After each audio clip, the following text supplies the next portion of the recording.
Hi hello എല്ലാവർക്കും നമ്മുടെ പുതിയൊരു വീഡിയോയിലേക്ക് സ്വാഗതം. ഞാൻ ജോയ്സി. അപ്പോൾ ഇന്ന് ഞാൻ വന്നിരിക്കുന്നതെന്ന് പറഞ്ഞു കഴിഞ്ഞാൽ നല്ല കേരമീൻ നമ്മുടെ കുരുമുളകും നല്ല പച്ച കാന്താരിയും കൂടെ അരച്ച എങ്ങനെയാണ് അടിപൊളിയായിട്ട് വറുക്കാമെന്ന് കണ്ടാലോ. അപ്പോൾ നമുക്ക് നേരെ വീഡിയോയിലേക്ക് പോകാം.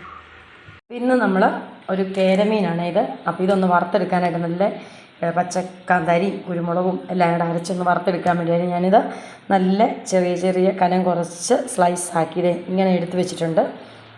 കഴുകി എല്ലാം ക്ലീനാക്കി എടുത്ത് വെച്ചിരിക്കുന്നു. ഇപ്പോൾ നമുക്ക് അതിനകത്ത് അരച്ച് മസാലയ്ക്ക് വേണ്ടിയിട്ട് ഞാനിത് ഇഞ്ചി, കുരുമുളക്, പച്ച കാന്താരി, വെളുത്തുള്ളി, ചുവന്നുള്ളി ഇതെല്ലാം കൂടെ എടുത്ത് ഇച്ചിരി ഉപ്പുകൂടെ ഇട്ട് നമുക്ക് ഒന്ന് എല്ലാം കൂടെ കൂട്ടി ഒന്ന് തിരുമ്മിയെടുക്കാം. അപ്പോൾ കാന്താരി മുളക് അരച്ച് നമുക്ക് നമ്മുടെ കേരമീനൊന്ന് വറുത്തെടുക്കാം.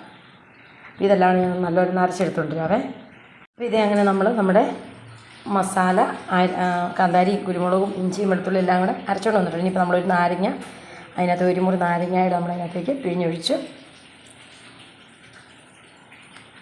ഇനിയിപ്പോൾ നമുക്ക് നന്നായിട്ടൊന്ന് കൈ കൊണ്ടൊന്ന് മിക്സ് ചെയ്തിട്ട് നമുക്ക് ഓരോ നമ്മുടെ ഈ മീൻ കഷ്ണത്തിൽ നമുക്കിത് എല്ലാം ഒന്ന് തൂത്ത് നമുക്കൊരു 10 മിനിറ്റ് വീതം 10 അല്ലെങ്കിൽ 15 മിനിറ്റ് അല്ലെങ്കിൽ 20 മിനിറ്റ് നമുക്ക് സമയമുള്ള പോലെ അരമണിക്കൂർ എന്തേലും വേണമെങ്കിൽ നമുക്ക് നമ്മുടെ സമയം അനുസരിച്ച് നമുക്കൊന്ന് റെസ്റ്റ് ചെയ്യാം. നമുക്ക് അതിനെ എല്ലായിടത്തും നല്ലപോലെ ഒന്ന് തൂത്ത് ഈ അരപ്പെല്ലാം നല്ലപോലെ നമ്മളിതിനകത്ത് വേറെ മുളക് പൊടിയൊന്നും ചേർത്തില്ല. കുരുമുളക് പൊടി കാന്താരിയുടെ എരിവ് മാത്രമേ ഉള്ളൂ. നല്ല എരിവുണ്ട്. നല്ല എരിവും ഇച്ചിരി പുളിയും ഉപ്പും എല്ലാം കൂടെ കൂട്ടി ഇതെല്ലാം കൂടി ഇങ്ങനെ ഒന്ന് തിരുമ്മി ഈ കാന്താരി ഈ മസാലയ്ക്കകത്ത് നമുക്ക് നമ്മുടെ കേരമീനെ മൊത്തം ഒന്ന് കുളിപ്പിച്ച് നമുക്കൊന്ന് എടുത്ത് വെക്കാം.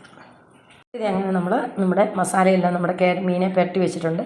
ഇനിയിപ്പോൾ നമുക്കൊരു അരമണിക്കൂർ റെസ്റ്റ് ചെയ്യാനായിട്ട് വെക്കാം. സമയമുള്ള പോലെ ഇനി 10 മിനിറ്റ് ഉള്ളെങ്കിൽ 10 മിനിറ്റ് ഒക്കെ എങ്ങനെയാണെന്ന് നമുക്ക് കുഴപ്പമില്ല. നമുക്കൊന്ന് റെസ്റ്റ് ചെയ്യാൻ വെച്ചിട്ട് നമുക്കിതൊന്ന് വറുത്തെടുക്കാം. അപ്പോൾ ഇതിങ്ങനെ ഇരിക്കുന്നൊന്നും കുഴപ്പമൊന്നുമില്ല. ഇതെല്ലാം പിടിച്ചോളൂ തിരക്കായിട്ട് നമ്മുടെ അരപ്പ്. അപ്പോൾ ഇതേ അങ്ങനെ നമ്മുടെ മീൻ അരച്ച് തിരുമ്മി വെച്ചിട്ട് ഒരു അരമണിക്കൂറായത് ഏകദേശം. പിന്നെ നമുക്കിതൊന്ന് ഫ്രൈ ആക്കി എടുക്കാം. അപ്പോൾ ഇതേ അങ്ങനെ നമ്മുടെ പാൻ അടുപ്പേ വെച്ചിട്ടുണ്ട്. പിന്നെ നമുക്കതിനകത്തേക്ക് നല്ല വെളിച്ചെണ്ണ ഒഴിച്ച് കൊടുക്കാം.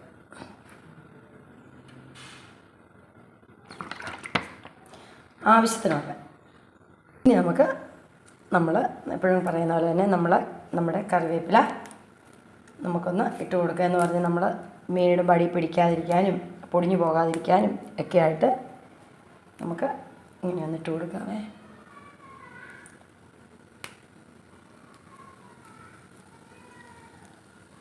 ഇപ്പോൾ ഉണ്ടേ മാത്രം ഇട്ട് കൊടുത്താൽ മതി. ഇല്ലെങ്കിൽ പിടാൻ പറഞ്ഞാൽ നടക്കുകയില്ല. അങ്ങനെ നമ്മുടെ എണ്ണ നല്ലപോലെ ചൂടായിട്ടുണ്ട്. അപ്പോൾ നമുക്കിങ്ങനെ നമ്മുടെ കാന്താരി അരച്ച് വെച്ചിരിക്കുന്ന മീൻ പുരട്ടി വെച്ചിരിക്കുന്ന ഓരോരോ പീസുകൾ ഇങ്ങനെ നമുക്ക് അതിനകത്തേക്കൊന്ന് ഇട്ട് പക്ഷേ വലിയ പീസായതുകൊണ്ട് നമുക്കൊരു 3-4 പീസൊക്കെ വീതം നമുക്ക് വെക്കാൻ പറ്റും. നമ്മുടെ പാത്രം ഒത്തിരി വലുതല്ലാത്തതാണ്.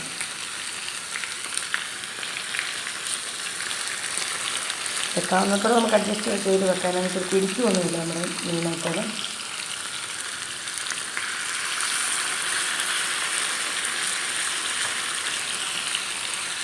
നമുക്ക് ചെറിയ കഷ്ണങ്ങൾ വെച്ച് ഫിനിഷാക്കി ഇനി നമുക്ക് നന്നായിട്ടൊന്ന് തിരിച്ചും മറിച്ച് വിട്ട് ഇതിങ്ങനെ വെളുത്തിരിക്കുന്നവർക്ക് കുഴപ്പമൊന്നുമില്ല. നല്ല എരിവും നല്ല പുളിയും എല്ലാം ഉണ്ട്. ഇനിയിപ്പോൾ നമുക്ക് നല്ലപോലെ തിരിച്ചും മറിച്ച് വിട്ടൊന്ന് വറുത്തെടുക്കാം. ഇത് എങ്ങനെ നമ്മുടെ മീൻ ഇത് കിടന്ന് നന്നായിട്ട് എണ്ണയ്ക്കകത്ത് തിളയ്ക്കുന്നത് നമുക്കൊന്ന് മറിച്ചിടാവേ. എപ്പോഴും നമ്മൾ ഈ മുളക് പൊടിക്കകത്തൊക്കെ ഇങ്ങനെ കുഴച്ച് മീൻ അല്ല എപ്പോഴും വറുത്ത് കൂട്ടണം. അപ്പോൾ ഇങ്ങനെ വെറൈറ്റി ആയിട്ടൊന്ന് ട്രൈ ചെയ്ത് നോക്കണം. ഇതാകുമ്പോൾ ഒരു മുളക് പൊടിക്കകത്ത് ഒരു കെമിക്കലും ഇതിനകത്തില്ല താനും. പിന്നെ നമുക്കെല്ലാം ഉണ്ട്. ഒന്നും പോലും പൊടിഞ്ഞും പോയിട്ടില്ല. പക്ഷെ നല്ല ഫ്രഷായ മീനുമായിരുന്നു. ഒന്നും പൊടിഞ്ഞൊന്നും പോയിട്ടില്ല. ഇനിയിപ്പോൾ നമുക്ക് എല്ലാം തിരിച്ച് മറിച്ചിട്ട് നല്ലപോലെ ഒന്നുകൂടെ ഒന്ന് 2 സൈഡ് നല്ലപോലെ ഒന്ന് ആക്കി അങ്ങനെ നമ്മുടെ മീൻ കാന്താരി അരച്ചത് മീൻ വറുത്തത് നല്ല അടിപൊളിയായിട്ടുണ്ടെങ്കിൽ ഇപ്പോൾ നമുക്ക് എടുത്തൊരു പാത്രത്തിലേക്ക് മാറ്റാതെ. അപ്പോൾ ഇതേ അങ്ങനെ നമ്മുടെ അടിപൊളി മീൻ നല്ല കാന്താരി അരച്ച മീൻ ഇത് എടുത്തു റെഡിയായി. എല്ലാം നല്ലപോലെ വറുത്തിട്ടുണ്ട്. നല്ല അടിപൊളി ആയിട്ടുണ്ട്. ഇനിയിപ്പോൾ നമുക്ക് എടുത്തിട്ട് ഒരു പാത്രത്തിലേക്കൊന്ന് മാറ്റി വെക്കാതെ.